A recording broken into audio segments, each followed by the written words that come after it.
Community Voice. I'm Steve Gradick, your host. Delighted to have you with us. And we're most delighted to have back in studio David Huddleston, District 72 State Rep. State Representative David Huddleston was elected to the House of Representatives in 2022 and serves as a citizen of the House District 72, which includes portions of Carroll, Hurd, and Troop. David is a fifth-generation farmer from Carrollton and currently resides on his family farm in Rootville, where he and his son Andrew operate their cow-calf operation, chicken houses, hay fields, and beehives. His greatest accomplishment is working alongside his son and passing down the knowledge, expertise, and drive that it takes to be a farmer. As a state legislator, he is interested in legislation that will encourage small businesses and local economies, modernize law enforcement equipment, training, and techniques, as well as securing resources for local school districts in District 72. Furthermore, he seeks to support rural communities through legislation that would promote farming, agriculture, and enhancement initiatives such as broadband. He recently retired after 36 years with Carroll EMC. He's also a member of the National Cattlemen's Beef Association and president of the Carroll County Young Farmers Association, where he played a past president. He played a critical role in growing membership from 30 to more than 200 and becoming one of the largest in the state. Representative Huddleston established a jacket scholarship for FFA and hosted more than 300 participating FFA students from 7 counties for an Ag Educational Day at Carroll EMC. Still very active in local FFA and 4-H programs. He serves on the following committees: Agriculture and Consumer Affairs, where he's Secretary; Energy, Utilities, and Telecommunications Committee; Interstate Cooperation Committee; Natural Resources and Environmental Committee; and Resource Management Special Committee. Good morning, sir. Good morning. Thank you for allowing me to be here. Well, that wasn't a hard decision, so as most of mine. Anyway, let's start off because last time you were here, you were personally active in going to South Georgia, correct, and helping the victims of Hurricane Helene. So I just want to get a quick update from you on how that's going. What did the state legislature do this session to support that effort? Yeah, pretty much. Like I said, last time we was in, like I said, helping with the aspects of delivering goods to a number of counties that was affected by Helene. So, there's still people trying to recover from that. Basically, like I said, through the Farm Bill, I think through the Department of Ag, there's some federal funding that, possibly be distributed through the Department of Ag that will assist and help some of those in need from Helene. State of Georgia pretty much a lot of times, like I said, gives from tax credits and help and assistance and that type of thing there.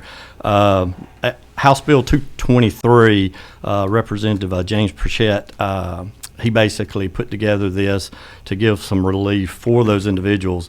And basically part of that bill states, it says an eligible taxpayer that has already paid taxes based on affected timber will receive a refund. Governing authorities may receive reimbursement for lost revenue from the state based on the following: estimated revenue loss, relevant revenue received during each of the preceding 3 years, and damage estimated provided for the Hurricane Helene timber damage. If you go down there, you see a lot of the damage on the forest, and through I guess with assistance of Georgia Forestry Commission, basically it will allow them, knowing of the loss, the value of financial loss that they received within the damage of the timber, that they'll get some tax credits, hoping to relieve them of some of those hardships.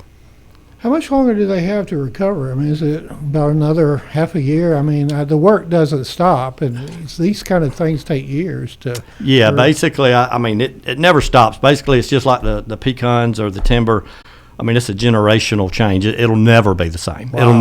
It'll never be back. But like I said, they've basically with some of this relief is through, like I said, I think the end of this year that they can claim. But yeah, it's a generational change. Let me switch gears. A lot of news stories, and will be for time to come, regarding data centers, what it does to property, taxes, et cetera. And you're on the Energy, Utilities, and Telecommunications Committee.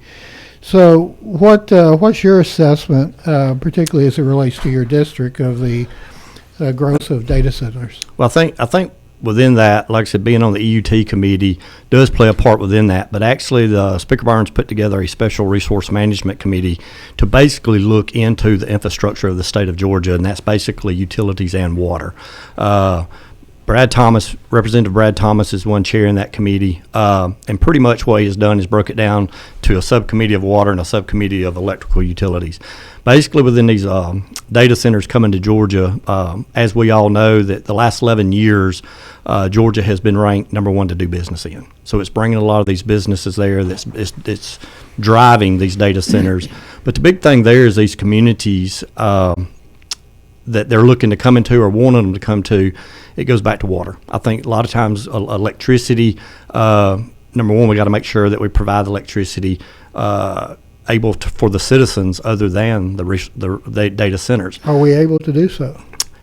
I think yes, but I think there's ways of the future that they're going to have to allow, knowing that there'd be a bigger load. Like I said, with Vogel, I think once it come online, I mean, it was pretty much already, committed out. So I think there's other ways. You talk about sustainable energy and that type of thing there, but I think with these data centers, something that this special resource management committee is looking at into, are there ways within these resources, because you got to use a great amount of water for cooling. And the thing there, it's just, I'll be honest with you, it goes back to like with me with my poultry houses, we have recirculating cooling pads that we use just like AC for cooling of the poultry. So is this something that they can recirculate the water, but then they, got to dissipate the heat and that type of thing there. Energy-wise, basically, Chairman Thomas, we're going to look into, can these resource centers provide some of their own energy?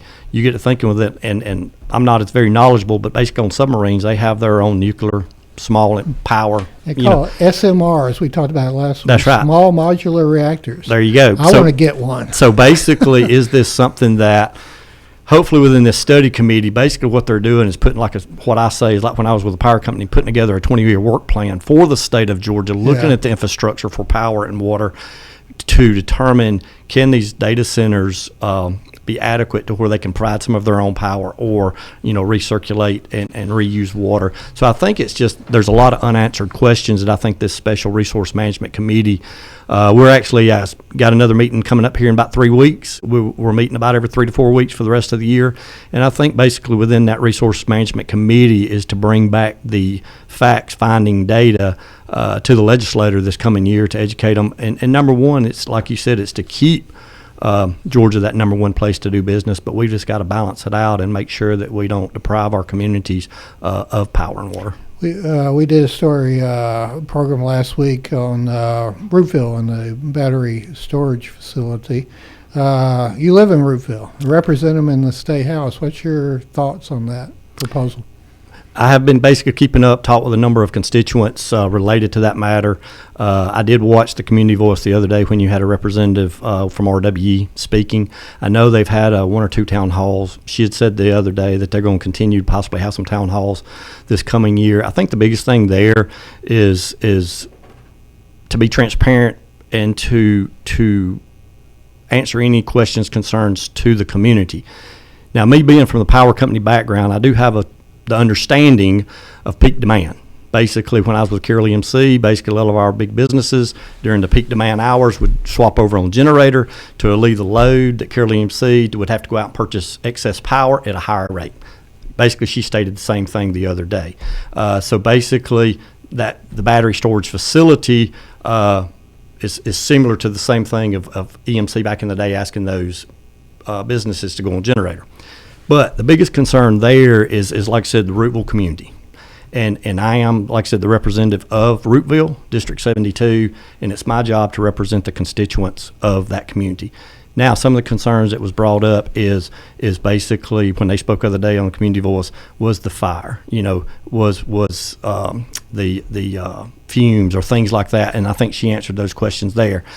But one of the biggest concerns there is I think that there's an opportunity to hear from the constituents in the community of Roopville is for the fact being that Roopville, and I know it's just on the outskirts of where they want to look to put this facility, is basically Roopville is on well water. And basically you want to look, and that is a very big concern, if there is any, I mean, they've got to be 100% accurate to saying basically no, contamination of water. Because if you think, being on well water and Rooteville community gets the well water contaminated, then that's a high dollar fix. So we've got to look out for the well on behalf of the community of Rooteville. Now, there's a time and place for everything. So are there along that infrastructure of Highline, even though that there is a substation there at the corner of 27 and Old 27 has just been upgraded, they're looking, like I said, of basically putting that structure near an upgraded substation to tie on the infrastructure.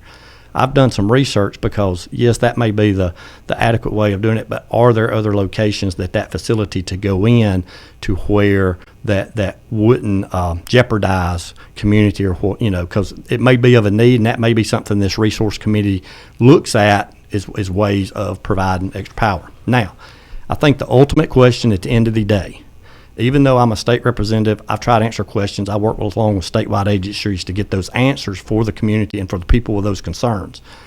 But ultimately, at the end of the day, this is Carroll County, that basically the hard decisions is going to have to be made by planning and zoning and commissioners of this county. So my ask is, please hear, listen, and speak with the community. For any decision that's made is for the betterment of the community and the people of this community. Yes, the future's changing. Yes, we're going to have to change, but let's make sure the changes that we do are 100% correct in the behalf of the community and the people. Our guest this morning is David Huddleston, State Representative, District 72. We'll be back with more after this. The AP Scholar Journey at Oak Mountain Academy is designed to provide students with a clearly defined advanced placement curriculum track to earn a series of distinctions upon graduation. This journey enables academically prepared students to pursue college-level studies throughout 17 AP courses in 5 subject categories while enrolled at OMA. I'm Patrick Uran, head of school, inviting you to journey with us on the mountain. For more information, visit us at oakmountain.us. Discover your journey at OMA. Prepare, explore, and achieve. Consider the Mobius strip. Take a strip of paper, twist it, connect the ends. This connection forms a continuous loop. Seamless, infinite. That's how your healthcare should be too. At Tanner Health, the Mobius is our symbol and our promise, representing our continuum of care and our commitment that the services you need will be here for you always. We're not just changing healthcare, we're redefining it. See more at tanner.org.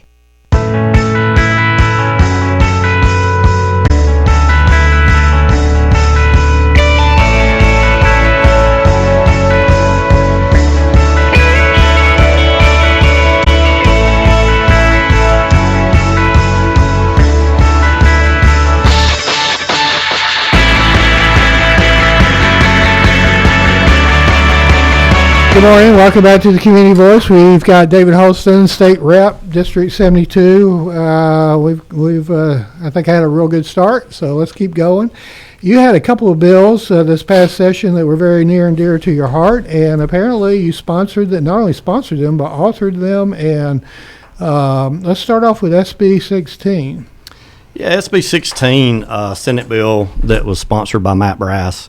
Basically was a situation that come up within our district of Heard County, and basically they had an election last year that brought in a new district commissioner.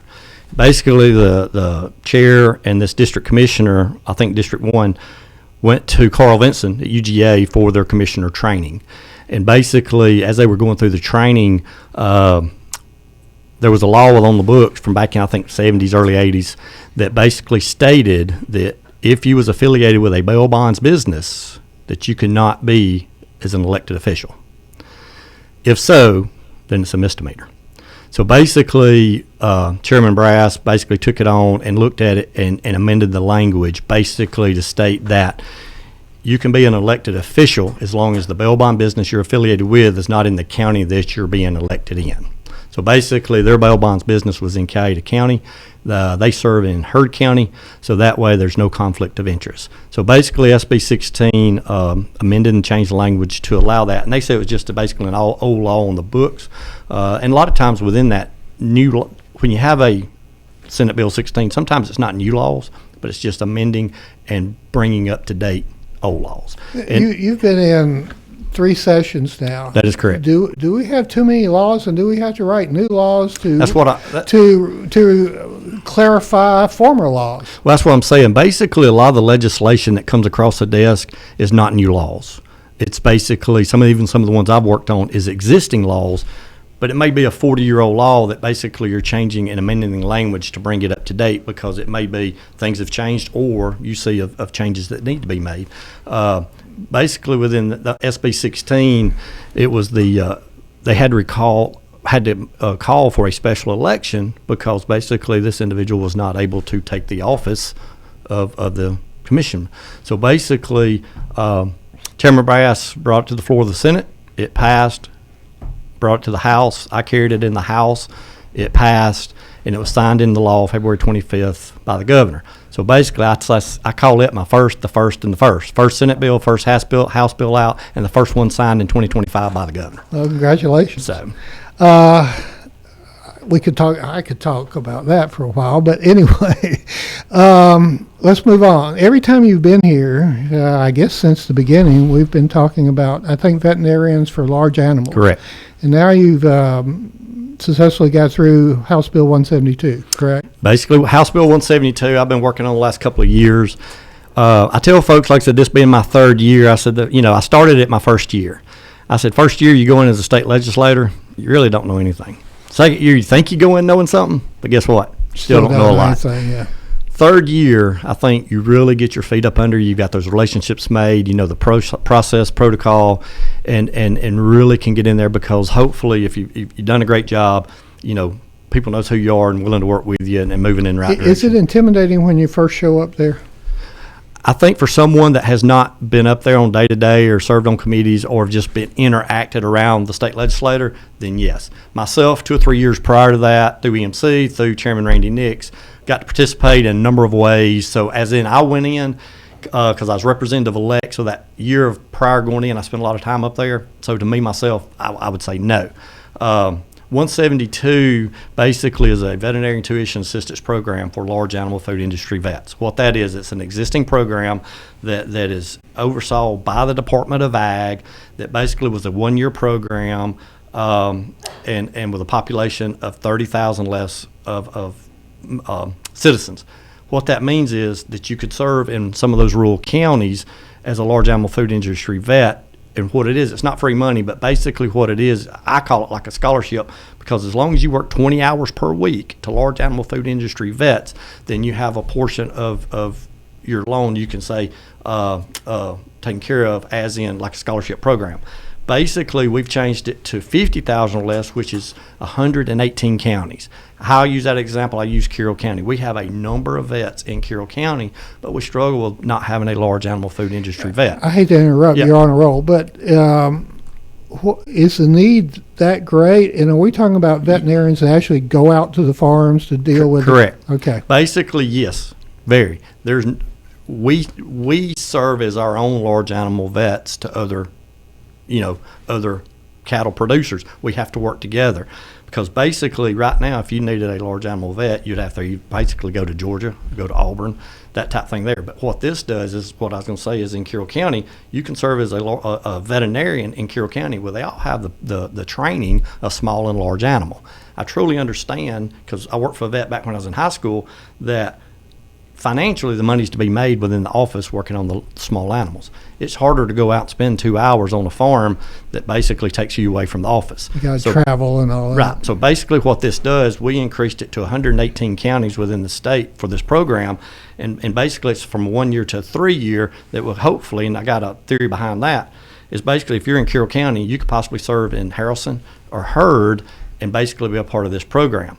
Being a 3-year program, what we're hoping to do is basically to allow people to serve in these rural communities, but maybe they'll put their roots down and continue to serve in these rural What's counties. been the burden of not having enough large animal veterinarians? I mean, did costs go up?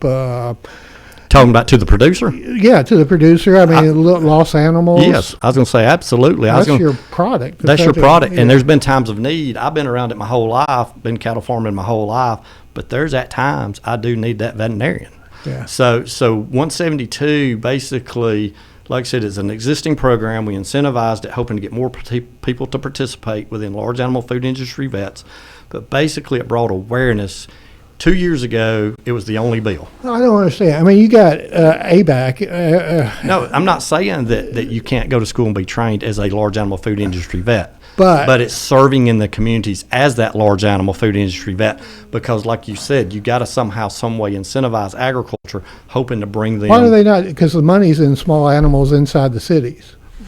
Basically, I can stay there 2 hours at that small animal practice See a bunch of and dogs see and cats. 10 different People and people, charge them. Yeah, and a then lot. basically go out and see that one farmer. And like I said, right now is the price of cattle. It's an incentive financially, but then like I said, I've even myself have out animal loss because at times of needing it. But like I said, as in going deep of 172, 2 years ago when I first brought this, it was the only bill related to veterinary medicine. This last year, there was 4 pieces of legislation that related to veterinary medicine. 172 brought awareness statewide to veterinary medicine to large animal. Basically, and you and I mentioned earlier, basically I'm actually working already in the 2026 along with the Veterinary Medical Association for vet techs. We're 1,100 vet techs shy in the state. So basically, a couple of the pieces of legislation, we created one to allow telemedicine. So basically that veterinarian have a relationship with me as a producer. I can get them on the phone. They can give me guidance as in telemedicine. Here's the next step for that with vet techs. Just as I go to the doctor, a lot of times I see a nurse practitioner. So we're looking at the level of vet techs of basically not just working there within the office, but what if, and I'm working along, like I said, with the association, could a vet tech be trained to the level of using telemedicine under the supervision of the veterinarian to assist me on my farm? So that way, that's the forward thinking of getting it to that nature. So that's only one bill being dropped has created a lot of conversation. And that would be the ideal program for the technical college system of Georgia to embrace. That's correct. So basically going back with those 1,100, that's what I'm working along with the Technical College of Georgia, not only of West Georgia Technical College. Is this something that a program that we could put in to enhance, to get those 1,100 vet techs that would incentivize to be able to use telemedicine under that supervision for the producer? That's like I said, you can get as deep in big picture as it is. But HB 172 has passed and is awaiting governor's signature? No, sir. Basically, it was signed back, I guess, So it's already in been May. signed. Basically, a lot of times a governor can sign pieces of legislation, but then he chooses pieces of legislation that he may bring to the Capitol floor, basically at the, say, north end steps to be signed. And he actually brought in workforce development. He brought in the new Department of Labor Commissioner, and mine was one of 4 bills signed that day in workforce development. So I was very honored to be a part of that. Congratulations. Yep. Our guest this morning is David Huddleston, State Rep, District 72. We'll be back with more after this. The customized academic scholar journey at Oak Mountain Academy is individually designed to provide students with a personalized, clearly defined academic track that earns the student a series of distinctions upon graduation. This journey enables academically driven students to pursue a focused, rigorous course of study personalized to their wants and desires. I'm Patrick Uran, head of school, inviting you to journey with us on the mountain. For more information, visit us at oakmountain.us. Discover your journey at OMA. Prepare, explore, and achieve. Consider the Mobius strip. Take a strip of paper, twist it, connect the ends. This connection forms a continuous loop. Seamless, infinite. That's how your healthcare should be too. At Tanner Health, the Mobius is our symbol and our promise, representing our continuum of care and our commitment that the services you need will be here for you always. We're not just changing healthcare, we're redefining it. See more at tanner.org.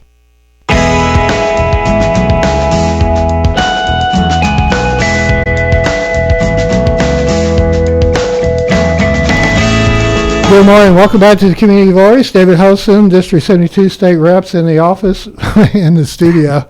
Oh, boy. It's going to be a long week. Anyway, most are. Okay, we've talked about the present. Let's talk a little bit about the future. You've got a couple of more House bills you're interested in. One's the Georgia Taxpayers Privacy Protection Act. That sounds good to me. Yeah, HB 874. correct. Yeah, basically, something that I learned this year, and I'm going to get into 882 on it, is basically a lot of times you can have conversation.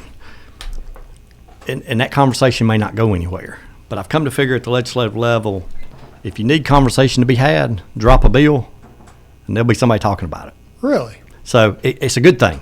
It creates conversation. Huh. Because that bill is going to generate, some activity is going to occur. So it's a great thing. So basically, it was brought to my attention, but 874, like I said, is kind of named Taxpayers Privacy Protection Act. Basically, this would basically, a lot of times when ad valorem and taxation of property prohibit the disclosure of taxpayer phone numbers in the property tax records sold, transferred, or shared to third parties. A lot of times when that is done, that's not part of the transparency. So basically what this bill would start out doing, it says no person shall include taxpayer phone numbers in any tax roll, assessment record, or other public accessible property tax document. So this shall apply for both physical electronic records, including but not limited to records may be available through data sales, open record requests, or third-party agreements. So basically, it's just protecting your taxpayer of the phone number of basically Well, it's fraud. not just so you don't get any wild calls. It's also for where you can be defrauded. That's correct. And all kinds of That is crazy correct. stuff. That's Okay. correct. So actually, I brought forth that, and actually, it's gotten a lot of great comments and work, so I think it'll move on pretty good. Basically, House Bill 882 was kind of brought up from a study committee that I was part of last fall with what I call the tree care industry. Basically, The what industry? tree care. Oh, tree care. Arborist, tree care, tree Okay, cutting. okay. So basically, and I think a lot of this derived more or less from the Helene and a lot of the storms that Georgia has faced. And it's a positive bill. A lot of times people may see a law or, being negative or whatever. But this will be regulated under the Department of Agriculture of the licensing and regulation of the tree care operations. Now, what that is saying, basically, how I see it, is basically during Helene's when we had our study committee meetings. So basically, we had 5 study committee meetings, but we only had 2.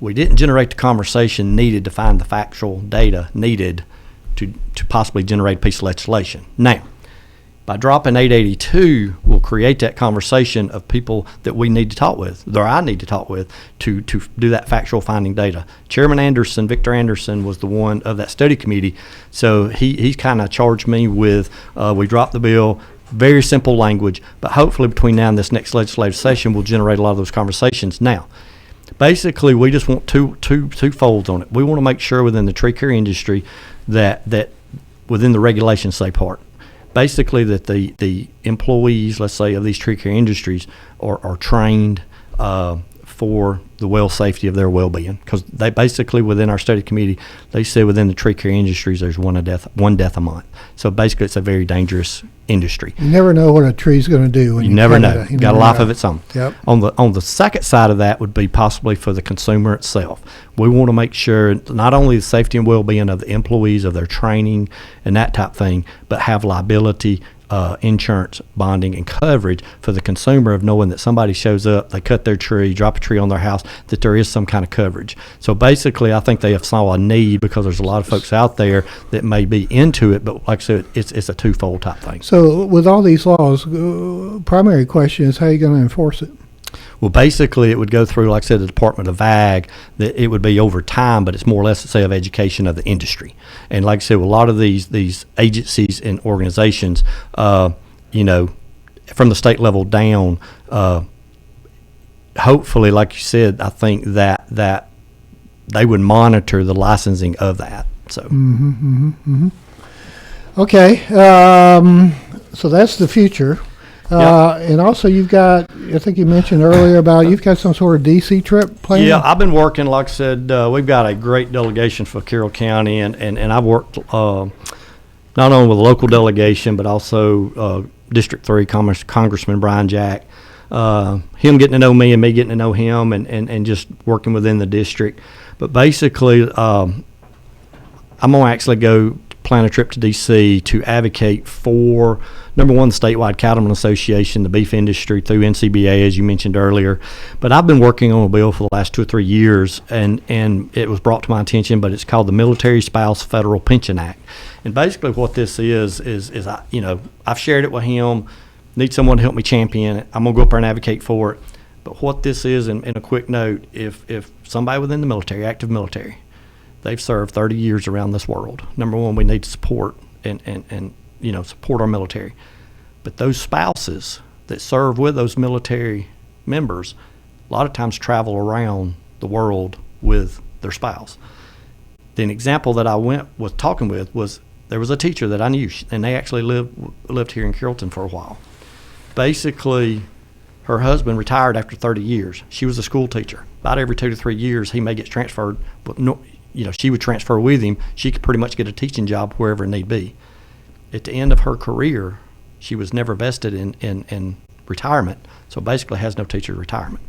So with this being said, of active military spouses, this gives a program to where they can contribute not only a lot of the state programs, but basically to a federal program. So once upon retirement, then they have some retirement for them. So this is kind of like And that's regardless if their spouse is living or not, correct?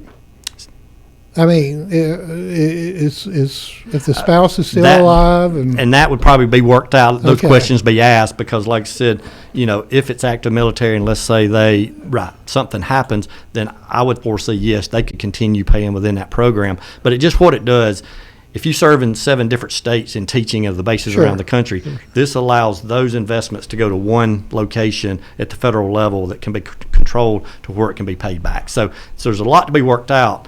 But I've had great success around the country that people are supporting, not only, and it's not just educators. Basically, we did all spouses of active military to allow them to have part of that program. so if they didn't have a paying career, if they were, a stay-at-home mom and were raising the family while the spouse was serving, or vice versa for that matter, then they would be included. That's to be worked out. It has to be worked out, but it's a pay-in. You know what I'm saying? It's Yeah. basically that they would have to contribute matching kind of a thing. matching type thing, but it just gives more or less say one account to be paid from for a collection point. So there's a lot to be worked out, but like I said, hopefully I can go up and present it, advocate for it, and then like you said, continue working along with our delegation. With only about a minute to discuss it, were you satisfied with the way the budget played out this year? State Ye- budget? Yes, I believe basically. $37.7 billion, is that right? I believe, like I said, Yeah, I did- think that's right. But I was going to say, basically within the budget, there's a lot of work, and Chairman Matt Hatchett works along with it pretty much. And like I said, there's a lot of good things. Now, there's a lot of give and take within that, but like you said, he's got to look out for it with the betterment cause of the citizens of Georgia. And so, like I said, I think it was well received. Okay, if people want to get in touch with you and tell us how they go about it, and kind of what your perspective is on serving the constituents. Basically, if you want to contact my numbers 404-535-1110 or david.huddleston@house.ga.gov. And basically from the constituents, I'm busy every day. The constituent services part is the best part about the job, working with the constituents here at home, because actually if they reach out and I ask or a need, they're in time of help. If I've done my homework, then I can assist them.